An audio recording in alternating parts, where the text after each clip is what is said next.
Segunda de Timoteo, capítulo 3, versículos del 1 al 9. Escribe Pablo: Timoteo, es bueno que sepas que en los últimos días habrá tiempos muy difíciles, pues la gente solo tendrá amor por sí misma y por su dinero. Serán fanfarrones y orgullosos, se burlarán de Dios, serán desobedientes a sus padres y malagradecidos. No considerarán nada sagrado, no amarán ni perdonarán, calumniarán a otros y no tendrán control propio. Serán crueles y odiarán lo que es bueno. Traicionarán a sus amigos, serán imprudentes, se llenarán de soberbia y amarán el placer en lugar de amar a Dios. Actuarán como religiosos, pero rechazarán el único poder capaz de hacerlos obedientes a Dios. Aléjate de esa clase de individuos, pues son de los que se las ingenian para meterse en las casas de otros y ganarse la confianza de mujeres vulnerables, que cargan con la culpa del pecado y están dominadas por todo tipo de deseos. Dichas mujeres siempre van detrás de nuevas enseñanzas, pero jamás logran entender la verdad. Estos maestros se oponen a la verdad, tal como Janes y Jambres se opusieron a Moisés. Tienen la mente depravada y una fe falsa, pero no se saldrán con la suya por mucho tiempo. Algún día todos se darán cuenta de lo tontos que son, tal como pasó con Janes y Jambres. Pues hasta aquí, hermanos, la palabra del Señor. Podríamos decir que si el apóstol Pablo advierte a Timoteo sobre el carácter de los hombres en los últimos tiempos en estos versículos, es porque entendía que su discípulo llegaría a ver toda esa depravación humana, y que por ello Timoteo debía prestar atención a todas estas advertencias para no caer en engaño ni permitir que otros caigan en ese engaño. Ya el propio Pablo le escribió una predicción en 1 Timoteo capítulo 4 acerca de la apostasía. Pero lo descrito en el texto de hoy parece ser más necesario de tener en cuenta, por cuanto Timoteo lo deberá de descubrir y gestionar. Dependiendo de la concepción que tenga cada uno de lo que significa la expresión los últimos días, algunos incluso podrían decir que el apóstol Pablo exageró diciendo estas cosas o que incluso se obsesionó con la pronta venida del Señor. Pero no es así. El apóstol vivió como todo hijo de Dios debe vivir, pendiente de lo que nos enseña el Espíritu del Señor, anhelando la venida del Señor y el establecimiento pleno de su reino y de su justicia. Y desde luego nuestro propio Señor Jesús nos enseña con diversas parábolas la importancia de estar atentos, velando, ocupados en las cosas del reino. A esto hay que añadirle que ya desde la venida del Espíritu Santo en Pentecostés se empezó a manifestar las señales propias de los posteros días, y que el tiempo del fin solo Dios sabe cuánto durará y cuándo culminará con un final absoluto y a su vez con un nuevo comienzo.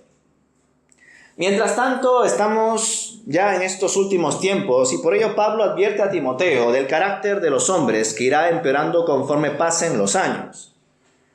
Y en verdad, han pasado siglos y siglos. Y solo el Señor sabe cuántos años, décadas o siglos más pasarán hasta que vuelva. Y durante ese tiempo el ser humano seguirá mostrando todo lo que puede llegar a hacer cuando intenta vivir sin Dios. Y es eso lo que vemos en estas características descritas en estos versículos. Hombres que serán cada vez más egoístas, amigos del dinero, arrogantes, soberbios, difamadores, desobedientes a sus padres, ingratos, irreverentes, sin afecto natural, implacables, calumniadores, intemperantes, crueles, enemigos de lo bueno, traidores, impetuosos, envanecidos y amigos de los placeres más que de Dios, que tendrán apariencia de piedad, pero negarán su eficacia. En definitiva, serán personas que darán pie a sus deseos y objetivos más egoístas, y que no tendrán consideración alguna por Dios y el prójimo, como es lógico, pues solo el que se niega a sí mismo y toma su cruz puede seguir a Jesús. Un individuo que ama el dinero, que se rige bajo sus propios criterios, que se aferra a cosas materiales y que tiene un carácter desordenado, es una persona que camina hacia la muerte, que vive a espaldas de Dios. Y no creo que sea demasiado necesario indagar en cada característica que describe aquí Pablo. Aunque se podría, claro. Y seguramente Pablo podría haber escrito varias más. Ya sabéis, ya os lo he dicho. Pablo escribe siempre muchas listas que creo que son ejemplos. Pero entiendo que lo relevante de toda esta lista es que converge, desemboca en los hombres, concretamente, y no en las mujeres. Pues en el versículo 6 podemos leer que los hombres que sean así, con estas características indeseables, serán los que se aprovecharán de mujeres pecadoras y las engañarán de cualquier manera para utilizarlas a su antojo. Por consiguiente, podemos afirmar que aquí el apóstol no está advirtiendo de la depravación humana en general, sino que está preparando a Timoteo para que identifique a los hombres que se harán pasar por piadosos, por maestros, por personas respetadas, pero que en verdad en sus corazones mora el pecado y el egocentrismo que tanto caracteriza a aquellos individuos que no se han arrepentido y que mantienen una doble vida cuando intentan ser religiosos. En el versículo 5, Pablo le ordena a Timoteo que se aparte de este tipo de hombres. Y esto sugiere no solo que él no debería entablar una amistad cercana con personas así, con estas características, sino que incluso debería considerar si están dentro de la iglesia o si están además contaminando a los miembros de la iglesia, como es el caso de las mujeres, que parece que podrían ver a estos hombres como personas piadosas, cuando en verdad no lo son, y por ello caerían en la trampa de los malos deseos de estos individuos. En cuanto a lo que sigue diciendo el texto en el versículo 7, tengo sentimientos encontrados, pero creo que tampoco es del todo relevante. Hay versiones como la Nueva Traducción Viviente o la Reina Valera del 60 que dan a entender que son estas mujeres cargadas de pecados e impulsivas, del versículo 6, las que siempre están aprendiendo algo, pero que no pueden llegar al conocimiento pleno de la verdad, pese a ese esfuerzo. Sin embargo, versiones como la textual o la Reina Valera del 2020 o la Biblia de las Américas, por poner ejemplos, muestran o sugieren que la balanza se inclina hacia los hombres, ya que son la parte activa de la denuncia que están haciendo aquí en este texto que está haciendo Pablo respecto a esos hombres. Protagonismo que sigue presente además en los versículos siguientes, en el 8 y 9. No obstante, como está dentro de una oración larga, es posible que se haga referencia hacia estas mujeres. Como digo, hay versiones que lo interpretan así. De todos modos, sean las mujeres o los hombres los que buscan incesantemente más conocimiento, pero que no alcanzan llegar al destino de ellos, que es el Señor, está claro que este deseo de buscar la verdad, teniendo una vida opuesta a los principios bíblicos, demuestra que eran personas que buscaban conocimiento por razones y con formas equivocadas. Lo que ya conocemos en algunos casos por gnosticismo, ¿no? Querer llegar a conocer con métodos equivocados e incluso creernos mejores por ese conocimiento cuando a Dios se llega por su gracia, por su espíritu, por lo que Él revela. Escuchaban todo tipo de enseñanzas y no conseguían entender la verdad, es decir, a Cristo. ¿Y por qué? Porque no tenían el espíritu de la verdad. De ahí que puedan ser cautivadas por esos hombres de aparente piedad, pero que no viven conforme a la voluntad de Dios. E incluso, como dice el versículo 8, se resisten a la verdad. Y claro, el ejemplo que pone Pablo en dicho versículo es sorprendente para el lector promedio, pues no hay otro lugar en la Biblia donde se mencione a dos hombres llamados Janes y Jambres y que se resistieran a Moisés. Podéis buscarlo si queréis, no lo encontraréis. ¿Quiénes son entonces? Pues según la tradición extra bíblica hebrea, se relaciona a estos dos hombres con los magos de Egipto que se opusieron a Moisés delante de Faraón. En Éxodo capítulo 7 lo podemos leer. Para que el pueblo de Israel no sea liberado de Egipto. Ya sabéis, la famosa escena donde el Señor manda que Moisés le diga a Aarón delante de Faraón que eche su vara para que se convierta en serpiente. ¿Recordáis? Como una señal más del poder de Dios. Y cuando esto se hizo, Faraón no se sorprendió en absoluto. Y mandó a sus magos que hiciesen lo mismo. El resultado final fue que la vara de Aarón devoró las varas de ellos. Pero aún así el faraón no atendió a la petición de Moisés respecto a la liberación de Israel.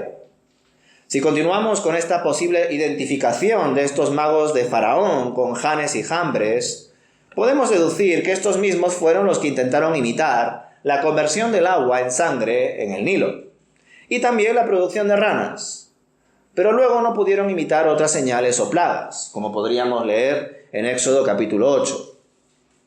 Según algunos escritos judíos apócrifos, estos dos hombres, Janes y Jambres, llegaron a salir junto con los israelitas de Egipto, después de las plagas y de toda esta dureza de Faraón.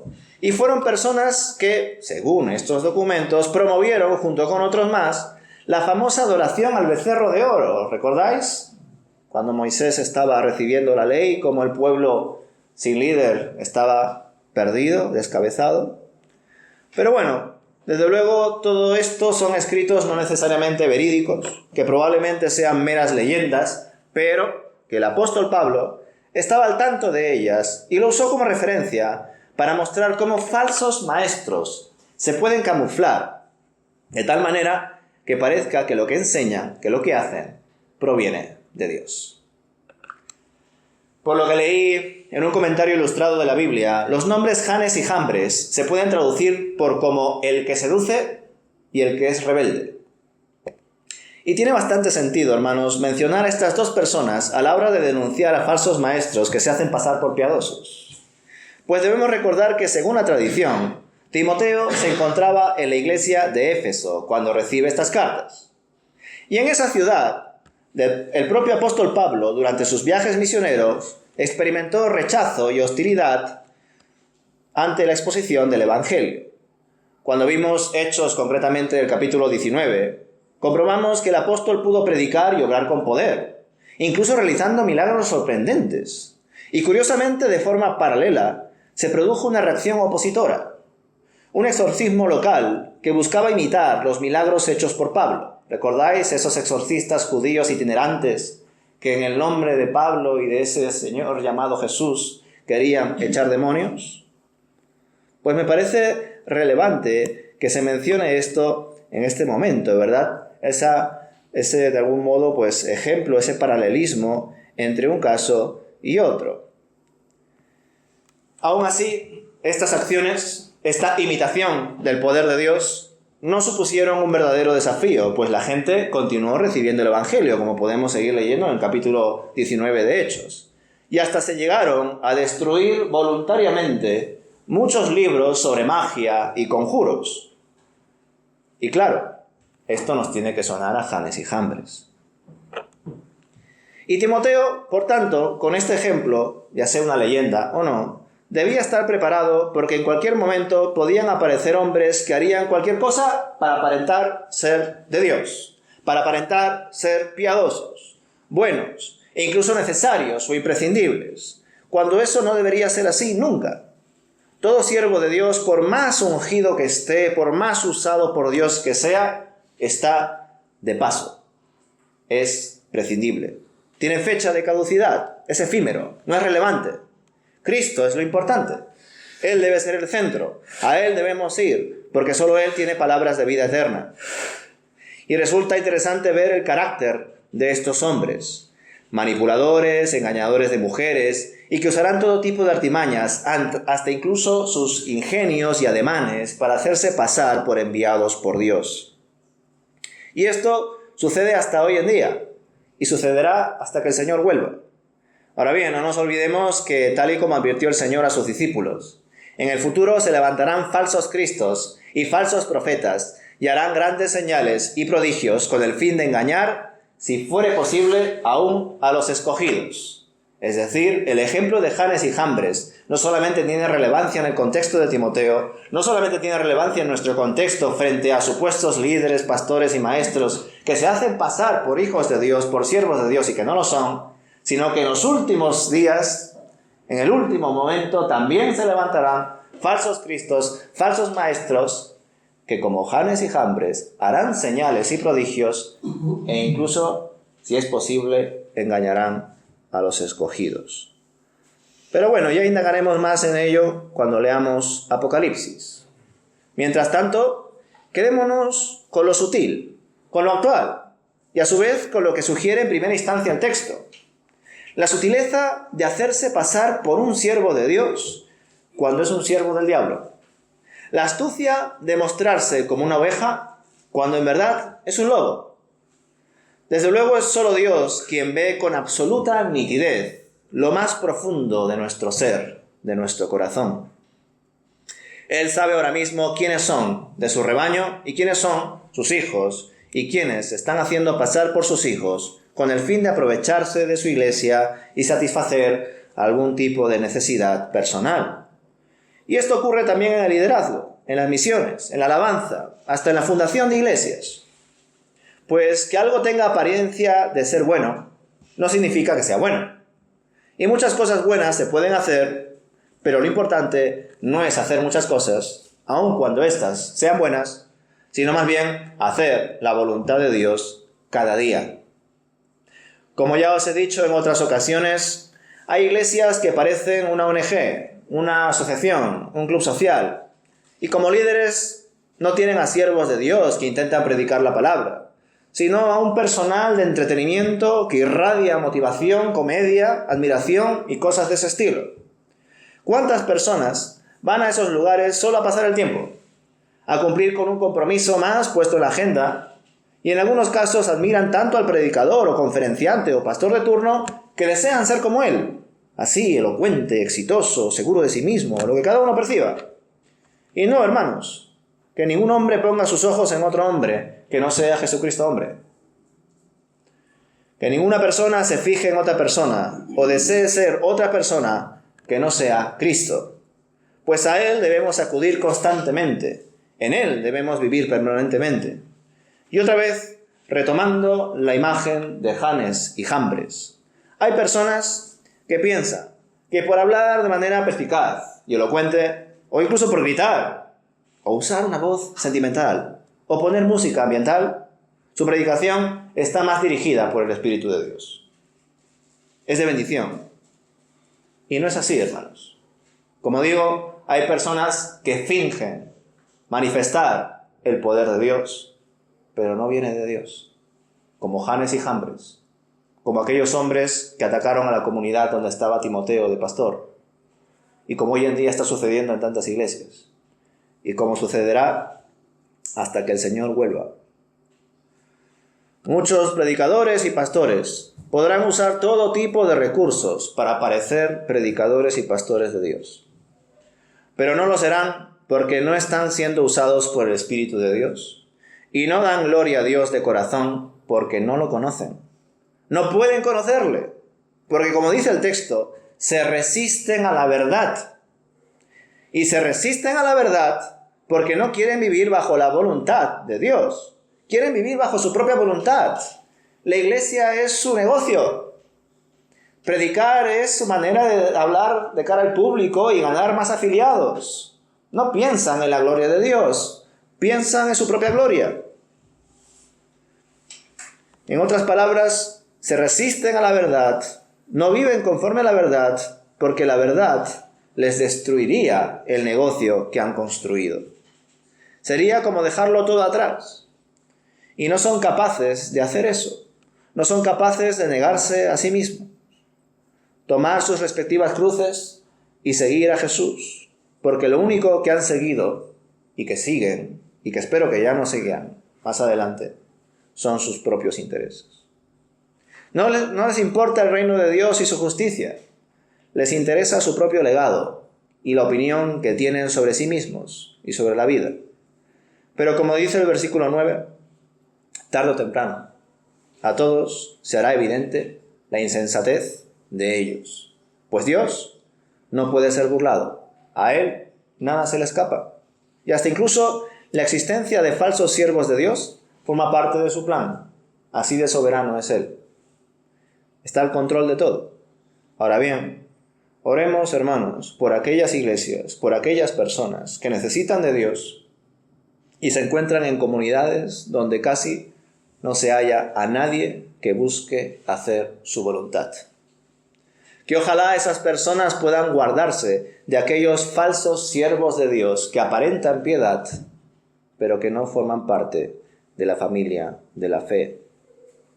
Oremos también para que ojalá estas personas que fingen ser lo que no son, que se llaman a sí mismos hijos de Dios, pero que con su manera de vivir, con sus frutos, nos damos cuenta de que no lo son, que ojalá se arrepientan. Pues nosotros no queremos la condenación de nadie. Nosotros mismos seríamos condenados si nos pusiésemos así a señalar a los demás, porque ¿quién es justo? Solo Dios. Así que ojalá estas personas, que hoy en día son esos engañadores, esos manipuladores, esos lobos vestidos de oveja, que también ellos se den cuenta de sus errores, de sus pecados, delante de Dios.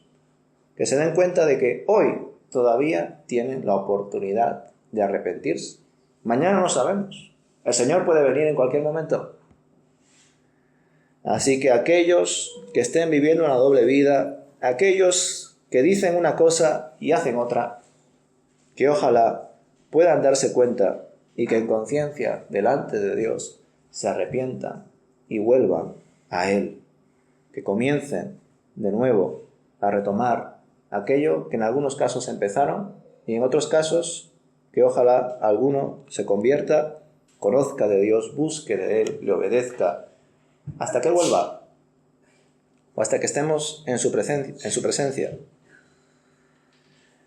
Así que, hermanos, a la hora de leer estos versículos acerca de lo que ocurrirá, los peligros de los últimos días, desde luego entiendo que Timoteo tuvo que gestionar estas situaciones y que hoy en día estas situaciones se están dando también y que seguirá así. Así que, como digo, hermanos, concluyo con que oremos por las iglesias. Oremos por los pastores, por los hermanos que nos presiden, que nos lideran, para que todos estemos en comunión con Dios, para que todos tengamos paz en Él, para que todos le demos gloria a Cristo. Amén.